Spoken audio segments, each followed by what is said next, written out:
Sestina. What's it mean? It's not a word most of us know. Well, maybe you do, because you're very clever. Ses, the prefix ses, means 6.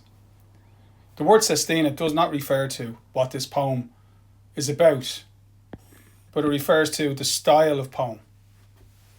A Sestina, like a sonnet, a ballad, a haiku, a villanelle, is a particular type of poem.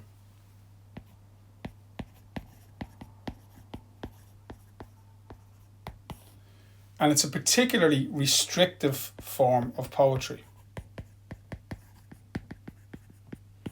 That means that the rules for writing sestinas are extremely strict. Have a look. You might see something you find interesting here. First of all, look at the last word of the first line of each stanza. Okay? So we have house. I'm going to try and do this. Grandmother. Child. Stove.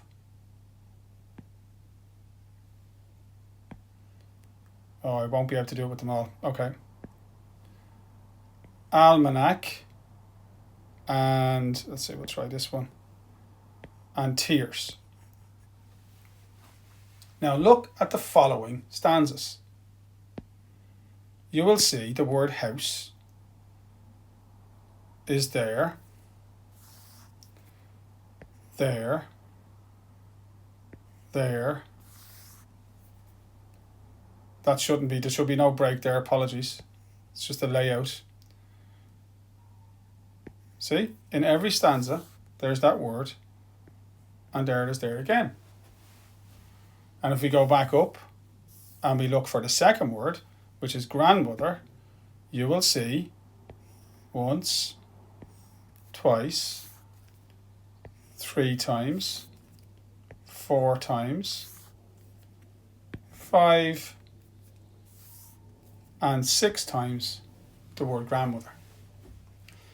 So the words that end the first stanza of the poem in a sestina have to then be the words that end the lines. Sorry, the words that end each line of the first stanza have to also end each line of the succeeding stanzas in a set order.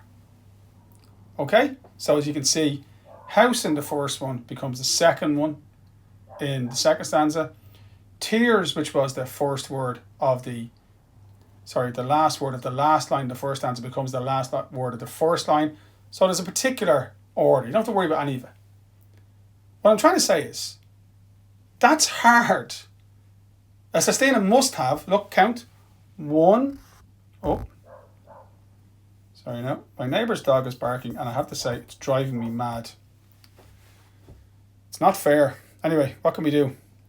So it has 1, 2, 3, 4, 5, 6 stanzas of 6 lines each. That's 36 lines.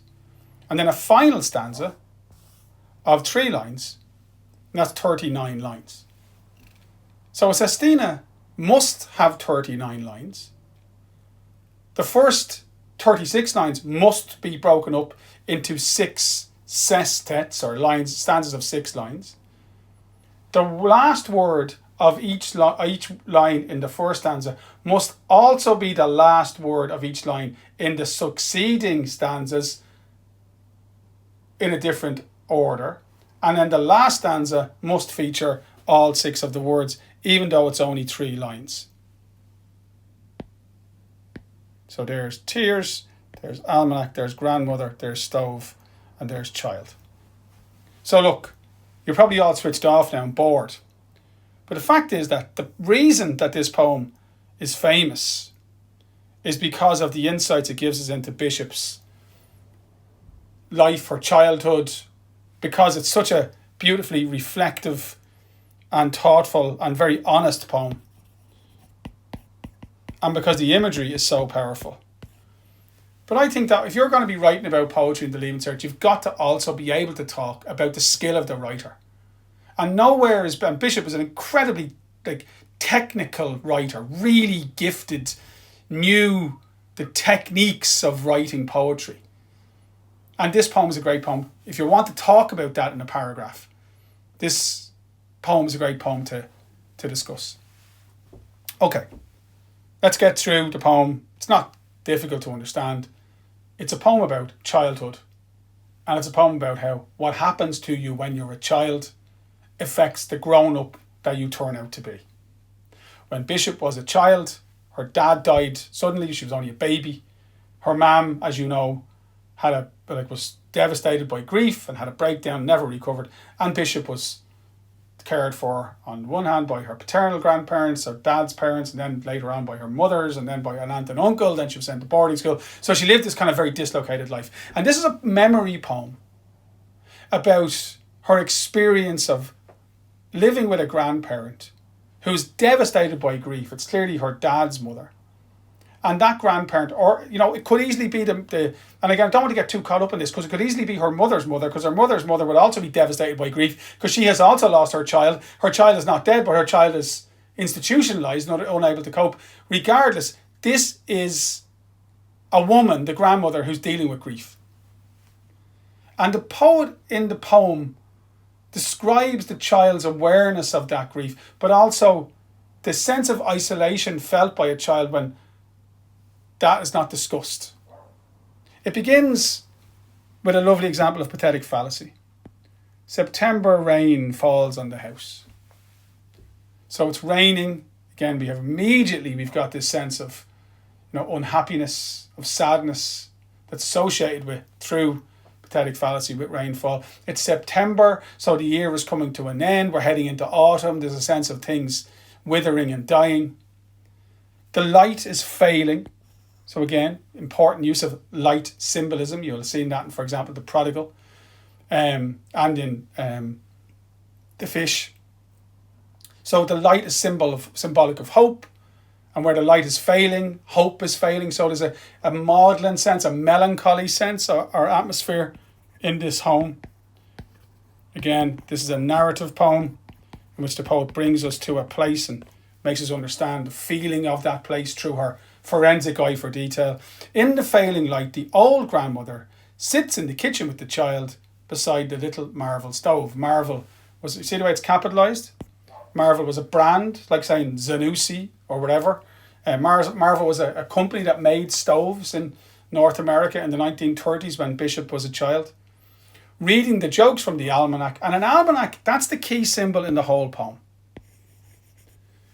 You have to understand the almanac, and you have to understand it in its sense as a symbol rather than literally. An almanac is like an annual.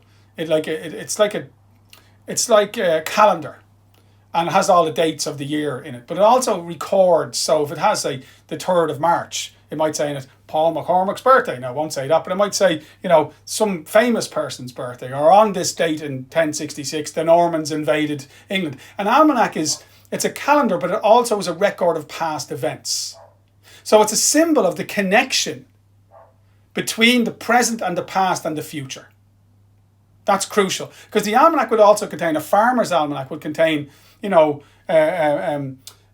predictions for when certain important events will take place in the year, in the natural world. So the poet is describing, using this poem, describing how what happened to her when she was a child was influenced by what happened even, before she was, a conscious, aware adult, and that had a big impact on who she is. And the grandmother is remembered laughing and talking, so she's obviously fondly remembered, but to hide her tears. So there's a sadness there. And tears, that word tears, is repeated 7 times, of course, because it's one of those words in the 7 stanzas of the poem. And the repetition of that word tears emphasizes the sense of grief in this home that the poet remembers. She thinks that her tears equinoctial, are referring to the time of year. And the rain that beats on the roof of the house, the rain is unceasing, it won't go away. That's again the sense of sadness. We're foretold by the almanac. Now, I have always interpreted that as a reference to the date on the calendar.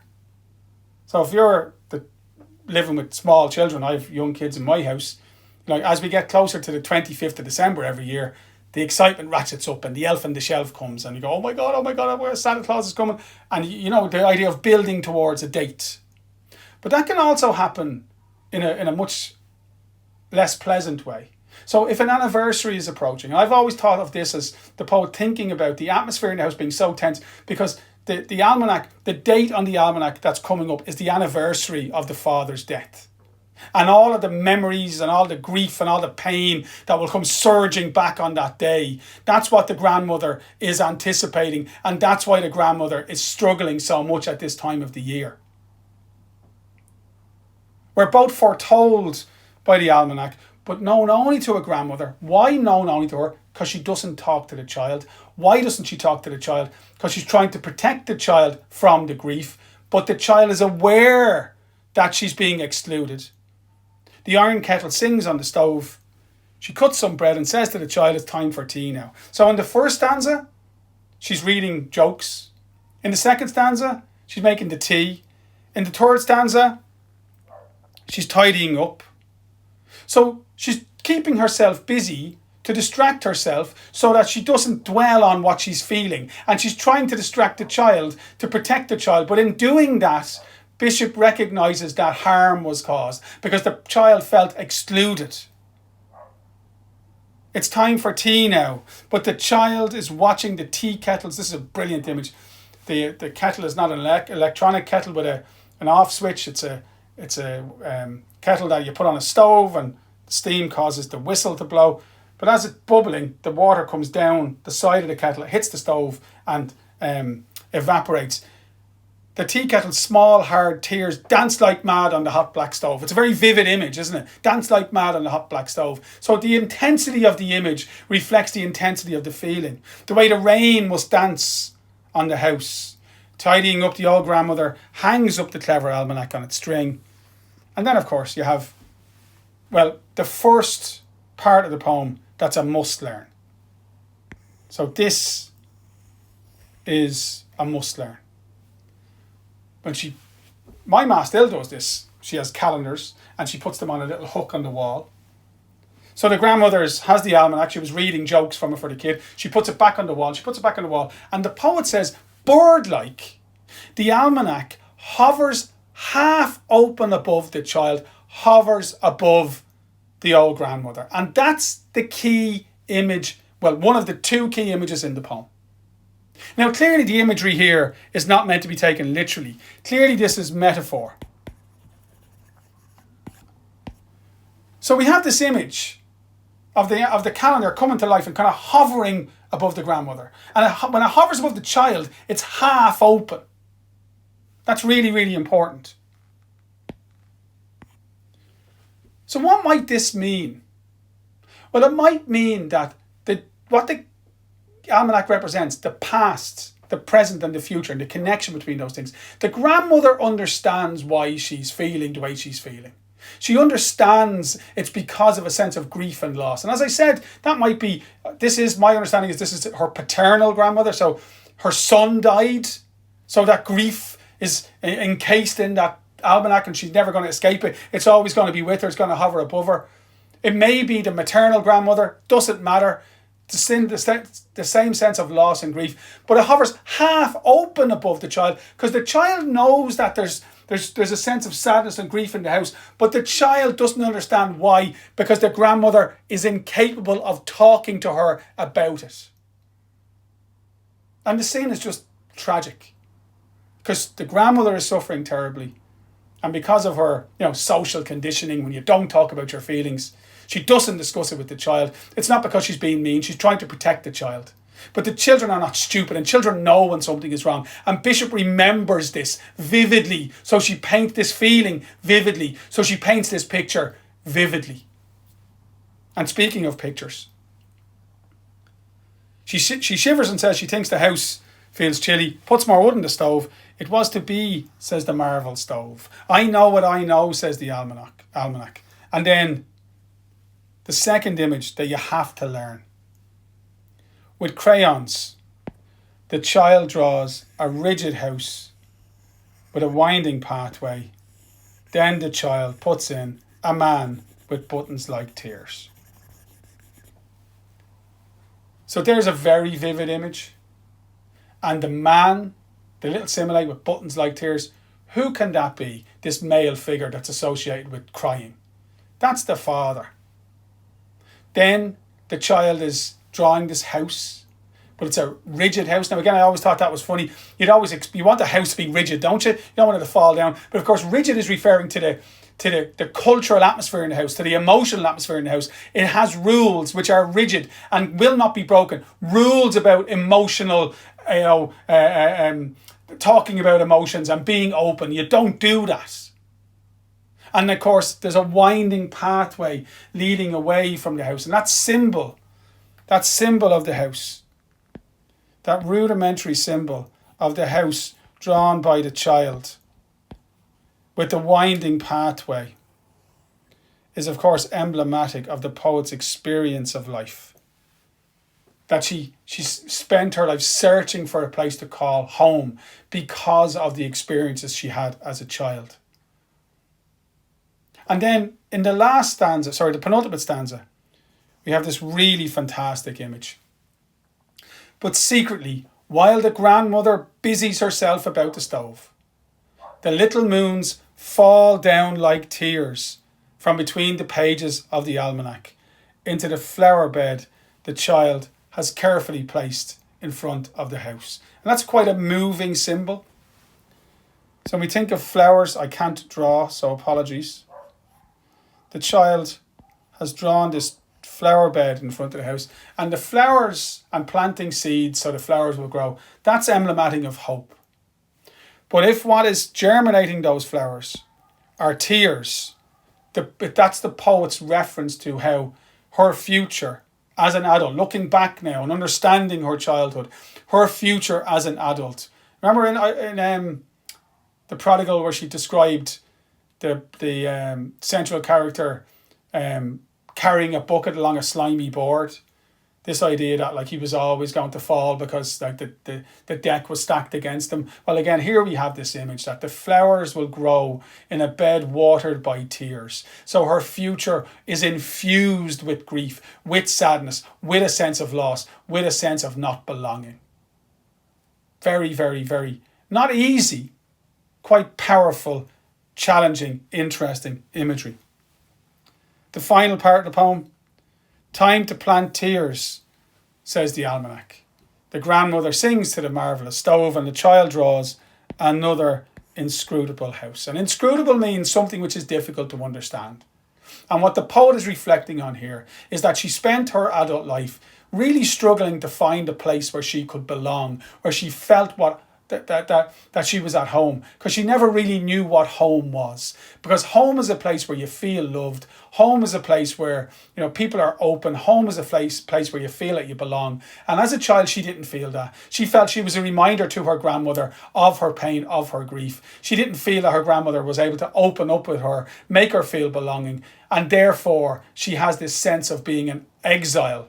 That again, that famous phrase that she uses in The Prodigal, of being dislocated her whole adult life. And she understands in this poem that the reason that she is one of the reasons that she is the way she is as an adult is because of the experiences that she had as a child.